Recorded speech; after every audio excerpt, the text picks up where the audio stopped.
cordial saludo a todos los oyentes de Radio María. Un día más, con la gracia del Señor, proseguimos el comentario del Catecismo de nuestra Madre la Iglesia.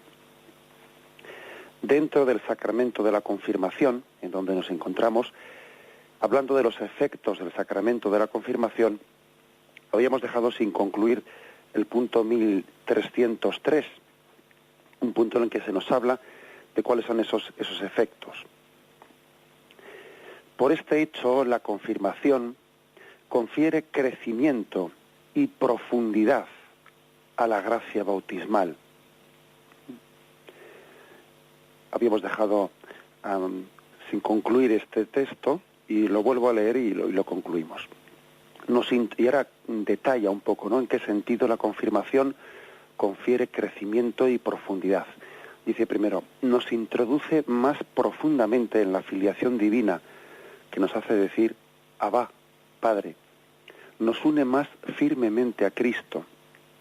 Aumenta en nosotros los dones del Espíritu Santo.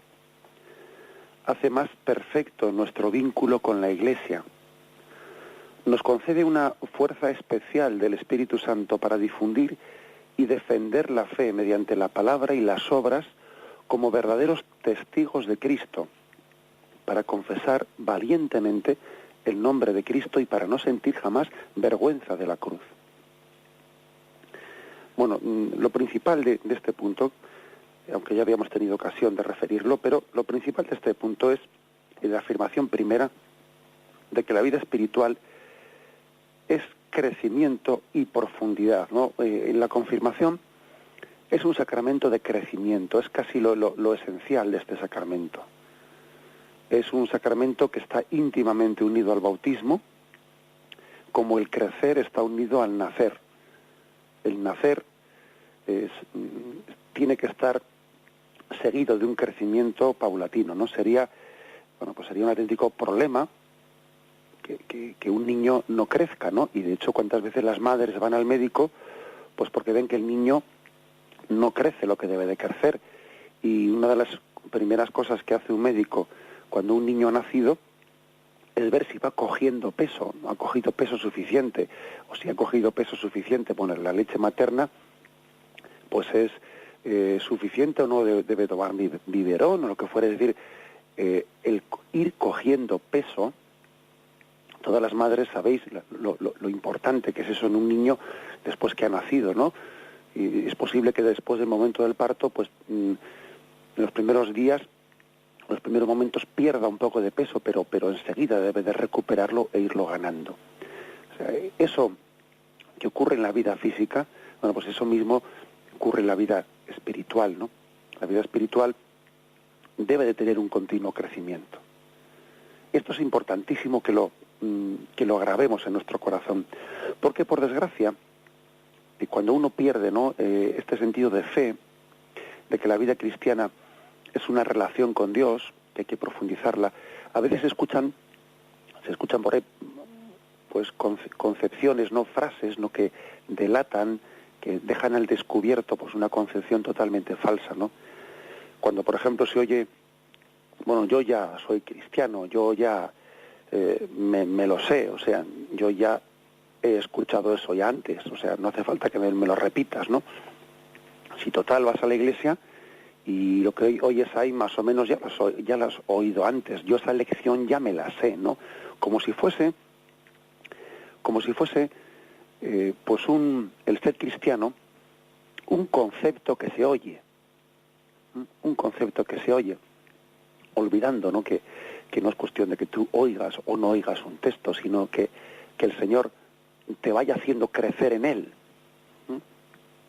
Fijaros que lo que sería, ¿no?, pues que una persona esté escuchando la Sagrada Escritura y le proclamen un texto, imaginémonos, pues yo qué sé, ¿no?, el texto de María al pie de la cruz, y diga, sí, ya me lo sé eso, que luego además Jesús le dijo a Juana, aquí tienes a tu madre. O sea, le parece que eso que se le está diciendo es un mero concepto, ¿no?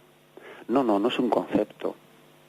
O sea, se trata de una palabra viva para que tú crezcas en conciencia de ser hijo de María y cada vez la sientas más como madre tuya y te dejes cuidar más por ella y te dejes guiar más por ella. es muy, bueno, está muy extendido, ¿no? Y es muy dañino para la vida espiritual este concepto, esta forma de ver las cosas. Yo ya soy cristiano, yo ya lo que tenía que ver ya lo he visto. Es algo muy dañino porque le impide a una persona estar en una actitud de receptividad, ¿no? En una conciencia de tener ir creciendo. Al mismo tiempo también está muy extendida entre nosotros esa famosa frase, ¿no? Yo ni mato ni robo, yo soy un buen cristiano, yo no tengo pecados, yo no sé qué. Entonces, claro, cuando alguien habla con esa ligereza, o sea, pues parece como que no está esperando un don de Dios para crecer, no está esperando ese don de Dios, se siente tan seguro de sí mismo, tan autosatisfecho, tan parecido a aquel pasaje del Evangelio en el que el publicano, ¿no? Pues estaba aquel hombre que se sentía que estaba en la primera parte de la parte delantera del templo, ¿no? Y como diciendo, te doy gracias, Señor, porque yo no soy como los pecadores, yo pago el diezmo, yo me siento. Él no se sentía como aquel pecador que estaba allá atrás. Precisamente su pecado, y por el motivo por el cual no salió justificado, ¿no?, del templo, es porque es que él se creía que ya no necesitaba del don de Dios, que él ya estaba donde tenía que estar, que no tenía que crecer. No se sentía niño. Ese es el problema. Nosotros, el cristiano, tiene que sentirse siempre niño. Y un niño siempre necesita de su padre, siempre necesita de su madre, y tiene que decirle, mamá, papá, y continuamente tiene que estar pues teniendo ese nombre en sus labios, porque es que es niño. Un cristiano ante Dios siempre es niño. Siempre es niño. Y pocas cosas nos pueden pasar más perjudiciales que el sentirnos autosuficientes en la vida espiritual. Eso de yo no tengo pecados, yo no necesito de nadie, yo ¿para qué voy a confesarme si yo ya lo tengo todo superado? Yo no tengo pecados, yo ya, eso ya me lo sé, yo ya aprendí lo que tenía que aprender, etcétera, etcétera. Es un gran error. Ante Dios siempre somos niños, siempre somos alumnos, siempre tenemos que ser oyentes de su palabra, tenemos que sentirnos como si siempre estuviésemos aprendiendo, ¿no? Y recibiendo la gracia como una novedad, como una eterna novedad. No es que tengamos que estar esperando escuchar cosas nuevas, pero sí tenemos que estar esperando el don renovado de Dios, porque es que el don de Dios siempre que lo recibes es totalmente distinto. Imaginaros un niño o un joven que le dice a su padre o su madre, ya comí ayer, ¿para qué voy a volver a comer hoy? Bueno, es que sería así de absurdo el decir, bueno, yo esto ya me lo sé, yo ya, etcétera, etcétera. Por lo tanto, lo esencial en la vida cristiana es el continuo crecimiento, la continua profundidad en la gracia bautismal, y el sacramento de la confirmación en eso incide en ese continuo crecimiento. Algo que nos ayudaría mucho para entender esto es el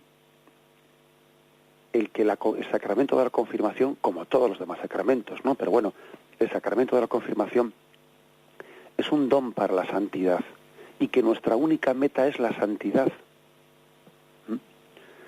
Claro, cuando alguien dice, yo ya soy buena persona, y parece que en ese concepto que por cierto, ¿no?, es, la verdad es que decir con esa tranquilidad, entre comillas, no, soy buena persona, la verdad es que a uno le entra en escalofríos cuando muchas veces oímos eso, pero es que nuestra meta no es ser buenas personas. Nuestra meta es ser santos, que es distinto. Y ese concepto de ser buena persona, pues parece que está como pretendiendo conformarse con una especie de santidad natural. La santidad natural no existe, solamente existe la santidad sobrenatural. No puede uno Porque claro, decir soy buena persona es como ver un poco cuál es la media sociológica de lo que tengo alrededor mío, y decir, si los hay peores, total, si los hay peores, ¿no? Yo ya soy buena persona, comparando con los demás, mira fulanito, el otro, pues fíjate tú, bueno, pues oye, yo soy buena persona. Es que nuestro espejo no son los demás, nuestro espejo no es lo que sociológicamente es nuestro espejo es Cristo, nuestro punto de referencia es Él. Nuestra meta es ser santos como vuestro Padre Celestial es santo, dice Jesucristo. Entonces, con ese concepto de las cosas, uno entiende la sed, la sed de Dios que tenemos que tener cuando recibimos el sacramento de la confirmación, que es el sacramento del crecimiento, ¿no? Y cuando se pierde ese concepto, pues, por desgracia, pues si escuchan frases como estas que he referido, que son frases que delatan un concepto más sociológico del cristianismo que un concepto de fe, un concepto sobrenatural, un concepto místico. Claro, pues parece que yo ya soy, ¿no? Ya soy cristiano, como cuando uno ya me han puesto el sello en la cartilla, ya la tengo sellada, ¿no? Es que es un poco triste, ¿no? Que hablemos de los sacramentos como si fuese un sello. Ya me han puesto un sello, yo ya pertenezco a eso, ¿no? Es que, por desgracia, es un concepto sociológico de la religiosidad. Y a nosotros nos sirve de muy poco una cartilla sellada, o que me hayan dado una partida de bautismo.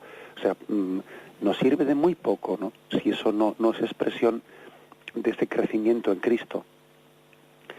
Y que, como dice este punto que hemos leído, pues cada vez seamos más Cristo, cada vez Cristo viva más en nosotros. Vayamos diciendo con San Pablo, ya no soy yo, es Cristo quien vive en mí. Y eso supone cristificarse, es decir, pues que nuestras formas de pensar cada vez sean más conformes al Evangelio, que nuestros sentimientos cada vez sean más conformes al Evangelio, ¿no? Sentimientos de misericordia, que uno vaya purificando otro tipo de sentimientos y tenga los sentimientos propios del corazón de Cristo.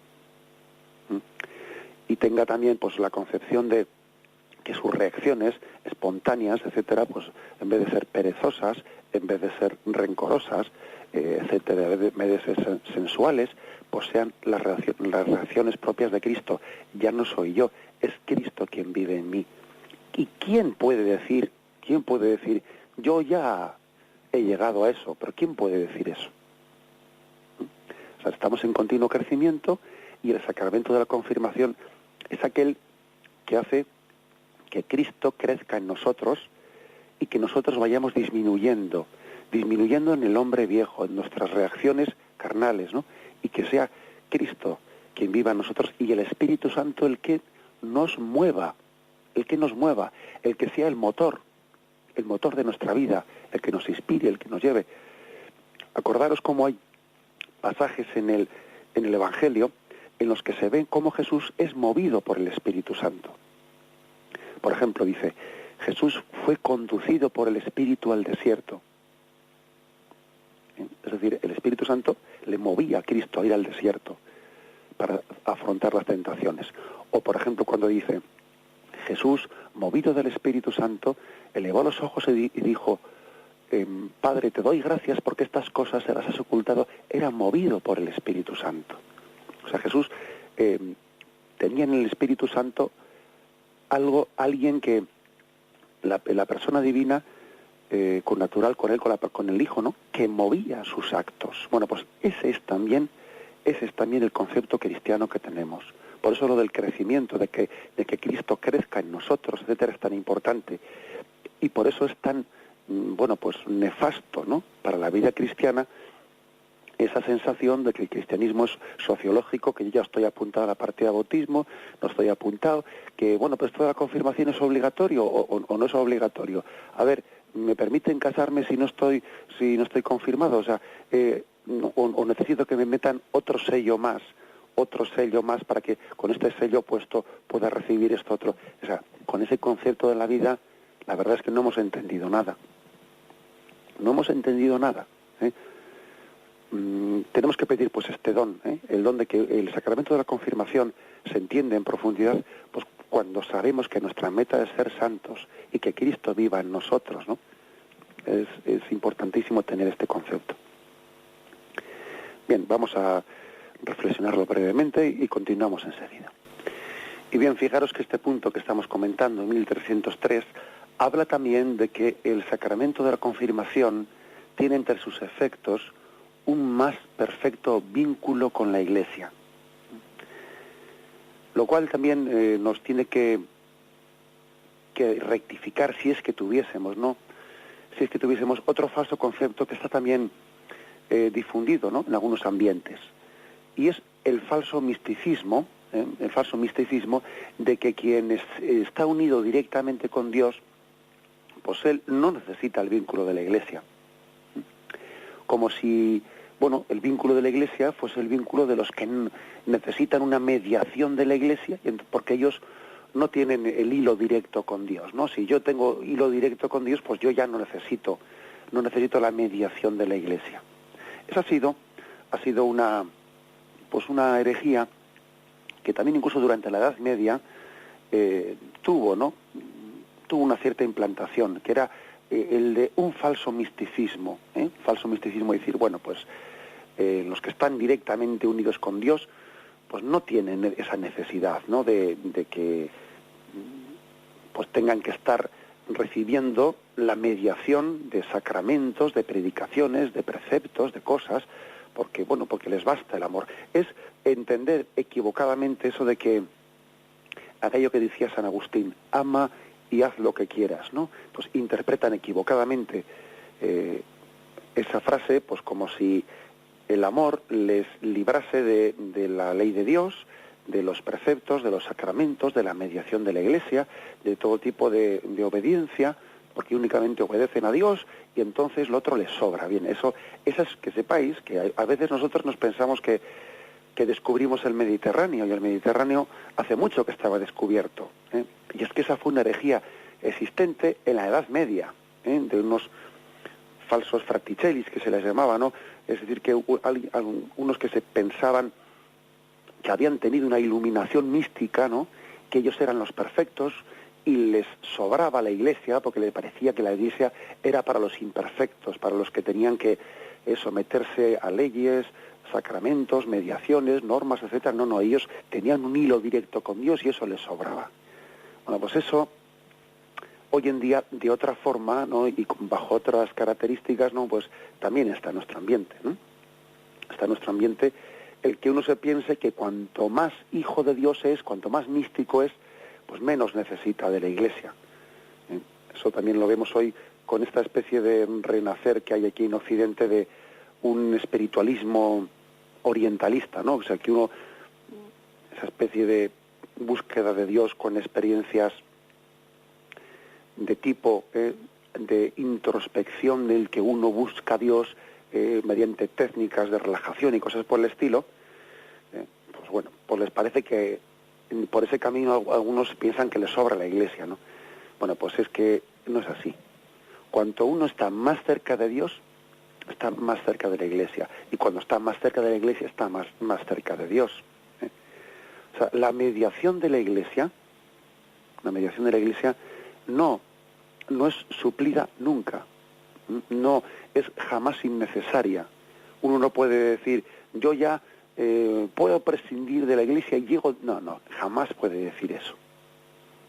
Igual que la humanidad de Jesucristo, nunca podemos prescindir de ella, sino que para llegar a Dios Padre, la humanidad de Jesucristo, esa humanidad en la que Él se encarnó, es siempre imprescindible, porque Jesús no dejó de ser hombre y volvió al cielo, sino que volvió al cielo hecho hombre para siempre. Por eso la humanidad de Jesucristo, como decía Santa Teresa, siempre es el camino para llegar al Padre, ¿no? Pues lo mismo digamos de la Iglesia. La Iglesia será eterna. La Iglesia no dejará de existir cuando en la parusía Cristo se manifieste. Sí, los sacramentos terminarán y nuestra comunión será de otra forma directa con Cristo, pero en el seno de la Iglesia jamás será una mediación que sea suplida o que sea superada. No, la Iglesia no dejará de existir. Luego, teniendo esto en cuenta, recordemos que el sacramento de la confirmación lo que hace es profundizar, acrecer nuestro, fortalecer nuestro vínculo con la Iglesia. Cada vez somos más Iglesia en la medida en que cada vez somos más hijos de Dios. Cada vez somos más hijos de Dios. Esto es importante. A ello añadamos lo siguiente, ¿no? Eso que dice el siguiente punto de la importancia de difundir y defender nuestra fe ante los demás, ese apostolado, ese ser testigos. Lo que dice el Evangelio: el que me defienda a mí delante de los hombres, también yo le defenderé delante del Padre. O lo que dice: no estáis pensando en lo que diréis, porque el Espíritu Santo pondrá en vuestros labios, ¿no?, las palabras adecuadas. Cuando os lleven ante los tribunales no estáis preocupados, etcétera. Es decir, es propio, muy esencial al sacramento de la confirmación todo aquello que hace referencia a la importancia de ser testigos del Evangelio. Uno va creciendo y la medida en que Cristo crece en él sin darse cuenta da testimonio de Jesucristo, ¿no? En primer lugar, uno da testimonio casi sin darse cuenta. El apostolado más bonito, el testimonio más perfecto, es el que uno da sin darse cuenta que lo está dando. No es a decir, bueno, voy a dar un testimonio, voy a hacer apostolado, ¿no?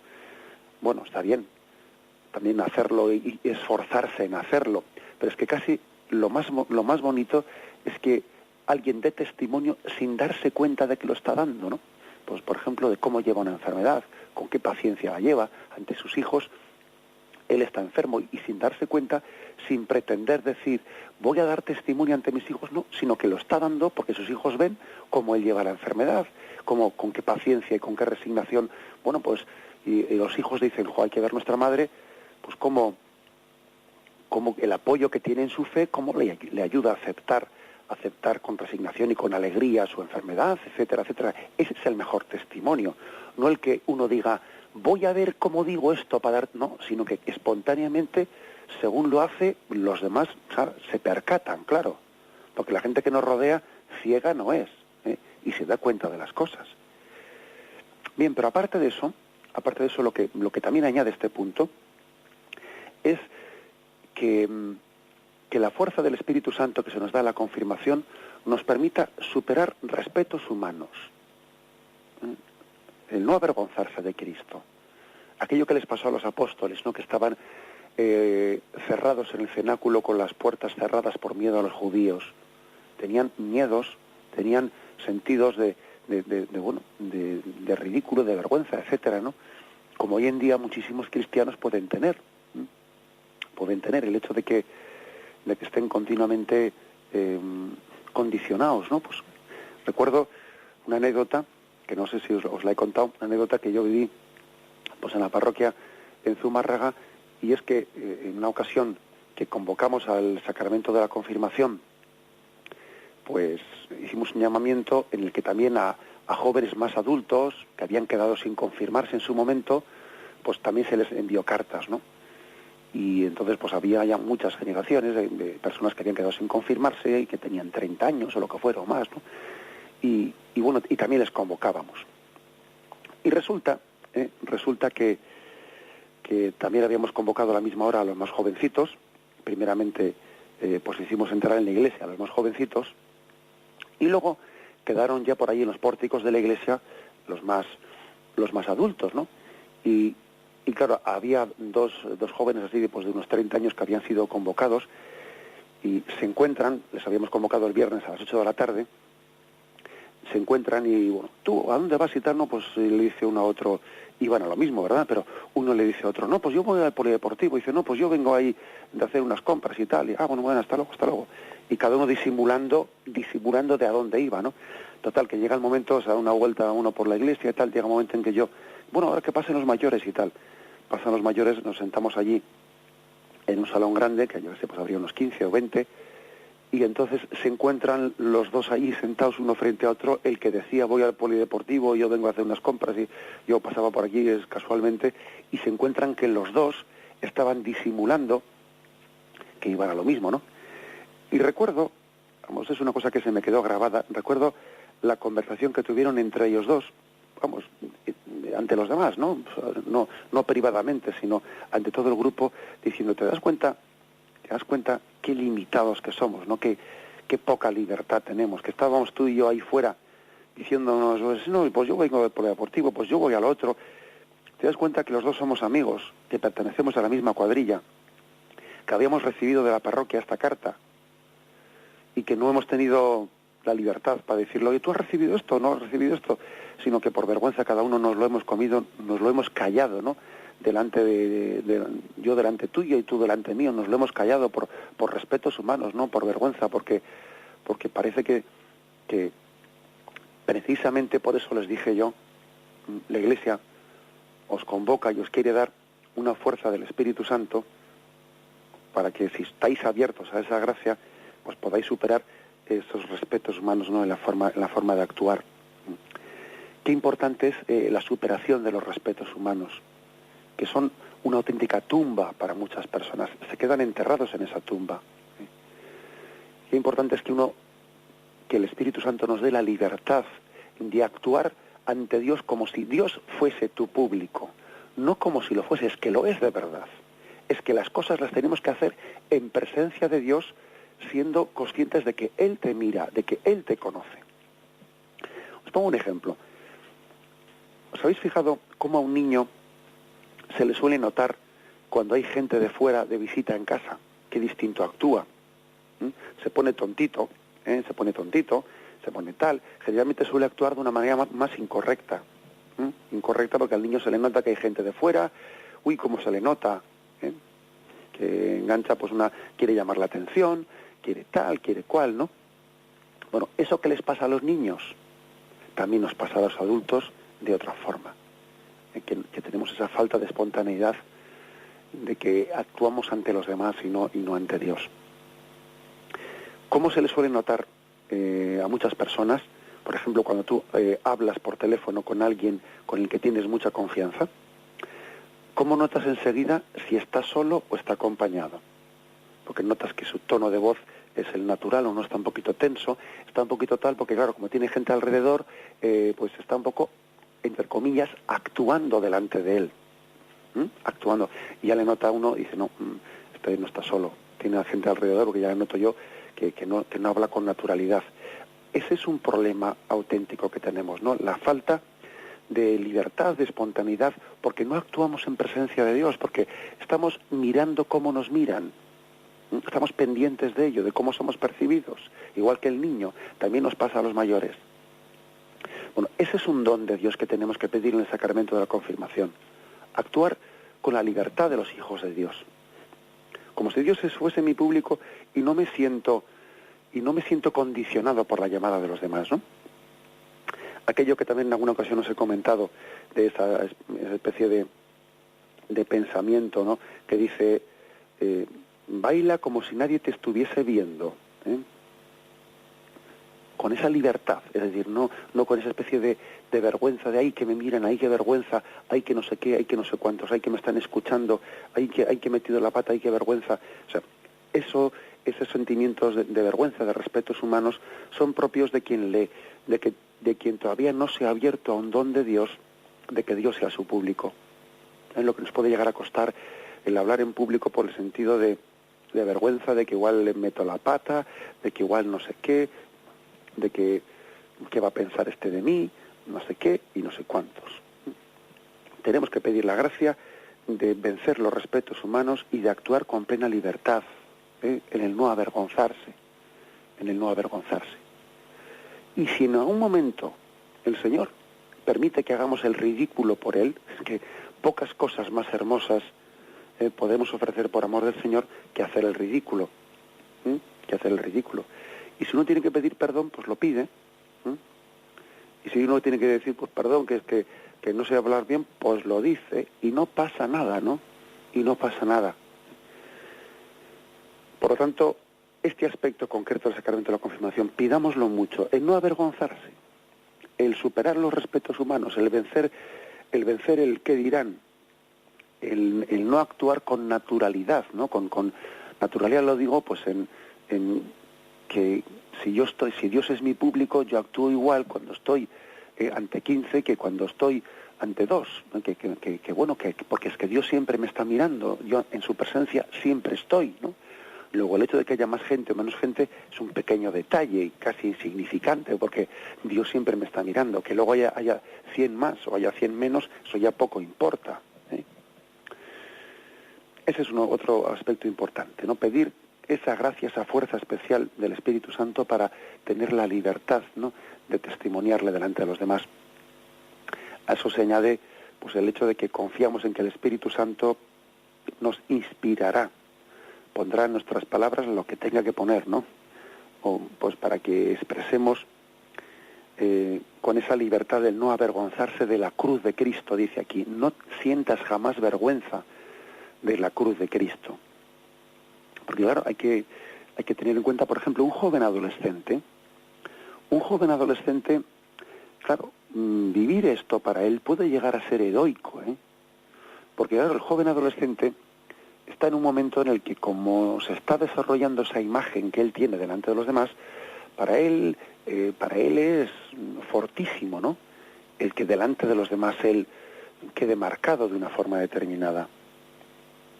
Hay que ponerse en el pellejo del joven adolescente y tener también paciencia con él, pero también hacerle ver esto, o sea, hacerle ver que hasta qué punto, ¿no?, él precisamente tiene un sentido del ridículo tremendo.